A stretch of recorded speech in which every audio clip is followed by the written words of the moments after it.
செர்டாங்கில் உள்ள ஒரு அடுக்குமாடி குடியிருப்பில் மேற்கொள்ளப்பட்ட சோதனையில் சட்டவிரோத குடியேறிகள் என சந்தேகிக்கப்படும் 37 பேர் கைது செய்யப்பட்டனர்.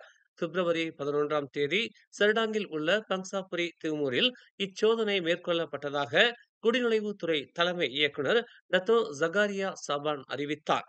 மொத்தம் 82 பேரை சோதனை செய்ததில் 19 முதல் 50 வயதுக்கு உட்பட்ட 37 சந்தேக நபர்கள் கைது செய்யப்பட்டதாக அவர் கூறினார். அவர்களில் பங்களாதேஷ், மியான்மர், இந்தோனேசியர்கள் மற்றும் பாகிஸ்தானியர்கள் அடங்குவர் என்று அவர் தெரிவித்தார். மார்ச் மாதத்திற்குள் மத்திய அரசின் பேமெண்ட் எனப்படும் மின்னணு பண பரிவர்த்தனை முறையை அனைத்து மத்திய அமைச்சகங்கள் மற்றும் துறைகளுக்கும் விரிவுபடுத்த வேண்டும் என்று பிரதமர் டதஸ்ரீ அன்வார் இப்ராஹிம் வேண்டுகோள் விடுத்துள்ளார்.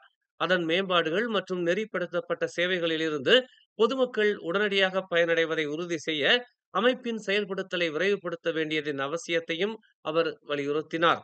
தாங்கள் விவாதிக்கும் சீர்திருத்தங்களின் பலன்களை பெரும்பான்மையான மக்கள் எவ்வாறு அனுபவிக்கிறார்கள் என்பதில்தான் உண்மையான வெற்றியின் அளவுகோல் உள்ளது என்பதை நினைவில் கொள்வது அவசியம் என்று அவர் கூறினார். பணமில்லா சமூகத்தை நோக்கி பொதுத்துறையில் டிஜிட்டல் மாற்றத்தை இயக்குவதில் பேமெண்ட் முக்கிய பங்கு வகிக்கிறது என்று அன்வார் கூறினார். அரசு நிறுவனங்களை தரப்படுத்துவதற்கான திட்டம் வரவிருக்கும் அமைச்சரவை கூட்டத்தில் தாக்கல் செய்யப்படும் என்று பிரதமர் டதஸ்ரீ அன்வார் இப்ராஹிம் தெரிவித்துள்ளார்.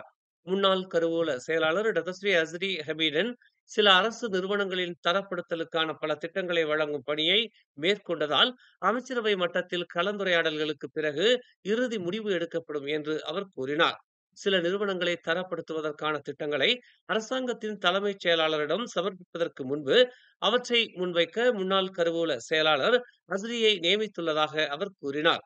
இது விரைவில் அமைச்சரவை கூட்டத்தில் சமர்ப்பிக்கப்பட்டதும் முடிவெடுக்கப்படும் என்று நிதி அமைச்சின் மாதாந்திர கூட்டத்தில் அன்வார் தனது உரையில் இதனை தெரிவித்தார்.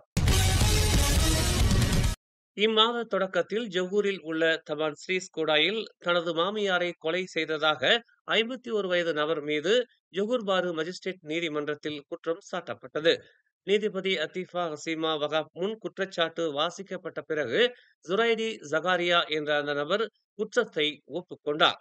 ஆனால் கொலை வழக்குகள் உயர்நீதிமன்றத்தின் கீழ் வருவதால் எந்த மனுவும் பதிவு செய்யப்படவில்லை. பிப்ரவரி 5ஆம் தேதி மாலை 4:20 மணிக்கு தமான் ஸ்ரீ ஸ்கூடாயில் உள்ள ஜலான் தம்பாகா மேராவில் உள்ள ஒரு வீட்டில் 79 வயதான தனது மாமியாரான எஃபா டேக்கை கொன்றதாக ஜுரைடி மீது குற்றம் சாட்டப்பட்டதாக உத்துசான் மலேசியா தெரிவித்துள்ளது. தண்டனை சட்டத்தின் பிரிவு 302 கீழ் அவர் மீது குற்றம் சாட்டப்பட்டது. தண்டனை விதிக்கப்பட்டால் மரண தண்டனை அல்லது 30 முதல் 40 ஆண்டுகள் வரை சிறை தண்டனை மற்றும் குறைந்தபட்சம் 12 பிரம்படிகள் விதிக்கப்படும் என்பது குறிப்பிடத்தக்கது.